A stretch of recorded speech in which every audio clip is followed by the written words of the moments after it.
ಹಾಗೆ ಇಷ್ಟೊತ್ತು ನಮಗೆ ಈ ವಿಚಾರಗಳು ತಿಳ್ಕೊಟ್ರಿ. ಇನ್ನೊಂದು ಕನಕಾಭಿಷೇಕದ ವಿಚಾರನೂ ಸ್ವಲ್ಪ ಹೇಳ್ಬಿಡಿ ಶಾಸ್ತ್ರಿಗಳೇ.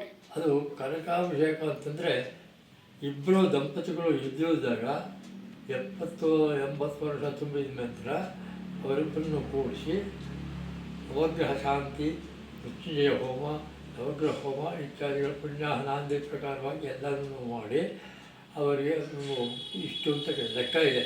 60, 100 ಈ ಥರ ಕಲಶಗಳಿಡ್ತಾರೆ. ಇದಿಟ್ಟು ಆ ಕಲಶಗಳಲ್ಲಿ ತೀರ್ಥವನ್ನು ಪಂಚ ಗಂಗಾ ತೀರ್ಥ 5 ನದಿಗಳ ತೀರ್ಥವನ್ನು ಅದಕ್ಕೆ ಹಾಕಿ ಕಲಶ ಇಟ್ಟಿರ್ತಾರೆ.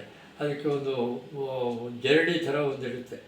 ಆ ಜರಡಿನೂ ಇಟ್ಟು ಅದರಲ್ಲಿ ಎಲ್ಲದೂ ಪೂಜೆ ಮಾಡಿ ಆ ಕುಟುಂಬಕ್ಕೆ ಸಂಬಂಧಪಟ್ಟವರೆಲ್ಲನೂ ಜರಡಿನ ದಂಪತಿಗಳ ತಲೆ ಮೇಲೆ ಇಟ್ಬಿಟ್ಟು ಆ ಜರಡಿ ಒಳಗೆ ಒಂದು ಸುವರ್ಣ ಅಥವಾ ಬೆಳ್ಳಿ ಬಂಗಾರದ ಹೂವುಗಳು ಬರುತ್ತೆ. ಆ ಹೂವುಗಳನ್ನು ಅದರಲ್ಲಿ ಹಾಕಿ ಆ ಕಲಶಗಳನ್ನು ಉದ್ವಾಸ ಮಾಡಿ ಎಲ್ಲರೂ ಆ ಕಲಶದಲ್ಲಿರುವಂಥ ನೀರನ್ನು ಅವ್ರ ತಲೆ ಮೇಲೆ ಸುರಿತಾರೆ. ಇದು ಕನಕಾಭಿಷೇಕಕ್ಕೆ ಸಂಕೇತ. ಈಗ ಮೊದಲನೇ ಮೊಮ್ಮಗು, ಮಗನ ಮಗು ಆ ಥರ ಹುಟ್ಟಿದಾಗಲೂ ಕನಕಾಭಿಷೇಕ ಮಾಡ್ತಾರಲ್ಲ. 3ನೇ ತಲೆ ನೋಡಿದಾಗಲೂ ಮಾಡಬೇಕು.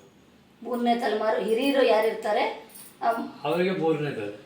3ನೇ ತಲೆ ಗಂಡು ಮಗು ಆದಾಗ ಕನಕಾಭಿಷೇಕ ಮಾಡ್ತಾರೆ.